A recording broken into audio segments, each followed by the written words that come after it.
Okay, top 10 ಸುದ್ದಿಗಳನ್ನ ನೋಡೋಣ. ಮನೆಯ ಬಳಿ ಆಟವಾಡ್ತಾ ಇದ್ದ ಬಾಲಕನ ಮೇಲೆ ಕಾರು ಹರಿದ ಪರಿಣಾಮ ಬಾಲಕ ಗಾಯಗೊಂಡಿರ್ತಕ್ಕಂಥ ಘಟನೆ ನೆಲಮಂಗಲದಲ್ಲಿ ನಡೆದಿದೆ. ಚಾಲಕನ ಬೇಜವಾಬ್ದಾರಿತನದ ರೀತಿಯಲ್ಲಿ ಕಾರು ಚಾಲನೆ ಮಾಡಿ ಬಾಲಕನ ಮೇಲೆ ಕಾರನ್ನು ಹತ್ತಿಸಿದ್ದಾನೆ. 3 ವರ್ಷದ ದಕ್ಷಿತ್ ಗಂಭೀರವಾಗಿ ಗಾಯಗೊಂಡಿದ್ದ.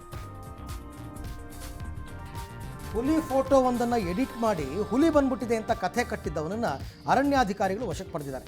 ಬೆಂಗಳೂರು ದಕ್ಷಿಣ ತಾಲೂಕಿನ ಹುಲುವೇನಹಳ್ಳಿಯಲ್ಲಿ ಹುಲಿ ಪ್ರತ್ಯಕ್ಷವಾಗಿದೆ ಅಂತ ಎಐ ಮೂಲಕ ಫೋಟೋ ಎಡಿಟ್ ಮಾಡಿ ಸಾಮಾಜಿಕ ಜಾಲತಾಣದಲ್ಲಿ ವೈರಲ್ ಮಾಡಿದ್ದಾಯಿತು.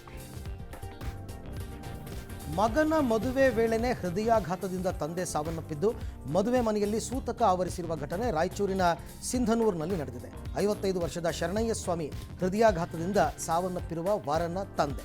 ಮಾಂಗಲ್ಯ ಧಾರಣೆಗೆ 2 ಗಂಟೆ ಬಾಕಿ ಇದ್ದಾಗ ಹಾರ್ಟ್ ಅಟ್ಯಾಕ್ ಆಗಿದೆ.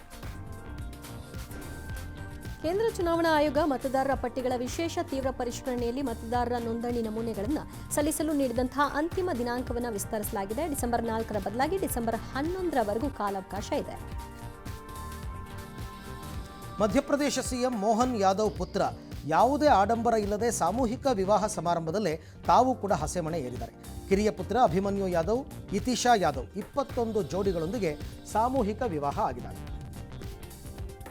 ಭಾರತೀಯ ಭಾಷೆಗಳು ಮತ್ತು ಮಾತೃಭಾಷೆಗಳ ಬಳಕೆ ಕಡಿಮೆ ಆಗ್ತಾ ಇರುವ ಬಗ್ಗೆ ಮೋಹನ್ ಭಾಗವತ್ ಕಳವಳ ವ್ಯಕ್ತಪಡಿಸಿದ್ದಾರೆ. ಕೆಲವು ಭಾರತೀಯರಿಗೆ ನಮ್ಮ ಸ್ವಂತ ಭಾಷೆ ಯಾವುದು ಅಂತ ತಿಳಿಯದಲ್ಲದ ಹಂತಕ್ಕೆ ಪರಿಸ್ಥಿತಿ ಹೋಗಿದೆ ಅಂತ ಹೇಳಿದ್ದಾರೆ. ಭಾಷಾ ಪರಂಪರೆಯ ಸವೆತದ ಬಗ್ಗೆ ಸಮಾಜವು ಆತ್ಮಾವಲೋಕನ ಮಾಡ್ಕೋಬೇಕು ಅಂತ ಹೇಳಿದ್ದಾರೆ. ಪಾಕ್ ಐಎಸ್ಐ ಜೊತೆ ನಂಟು ಹೊಂದಿದ್ದ 3ರನ್ನ ಪೊಲೀಸರು ಅರೆಸ್ಟ್ ಮಾಡಿದ್ದಾರೆ. ದೆಹಲಿಯ ಪೊಲೀಸರು ಯುಪಿ, ಪಂಜಾಬ್, ಮಧ್ಯಪ್ರದೇಶದಲ್ಲಿ ಬಂಧಿಸಿದ್ದಾರೆ. ದೆಹಲಿ ಬ್ಲಾಸ್ಟ್ ತನಿಖೆ ಮುಂದುವರಿಸಿರುವ ದೆಹಲಿ ಸ್ಪೆಷಲ್ ಸೆಲ್ ಪೊಲೀಸರು ಪಾಕ್ ಐಎಸ್ಐ ಜೊತೆ ನಂಟು ಹೊಂದಿದ್ದ ಶಹಜಾಜ್ ಭಟ್ಟಿ 3ರನ್ನ ಬಂಧಿಸಿದ್ದಾರೆ. ಹೊಸೂರು ಸಮೀಪದ ಪರಂಡಪಲ್ಲಿಯಲ್ಲಿ ಬೆಂಗಳೂರು ಟು ಚೆನ್ನೈ ಹೈವೇಯಲ್ಲಿ ಲಾರಿ ಹಾಗೂ 4 ಕಾರುಗಳ ನಡುವೆ ಸರಣಿ ಅಪಘಾತ ಸಂಭವಿಸಿದ್ದು 5 ಗಂಭೀರವಾಗಿ ಗಾಯಗೊಂಡು ಆಸ್ಪತ್ರೆಗೆ ದಾಖಲಾಗಿದ್ದಾರೆ. ಕಾರುಗಳು ನಜ್ಜುಗುಜ್ಜಾಗಿವೆ.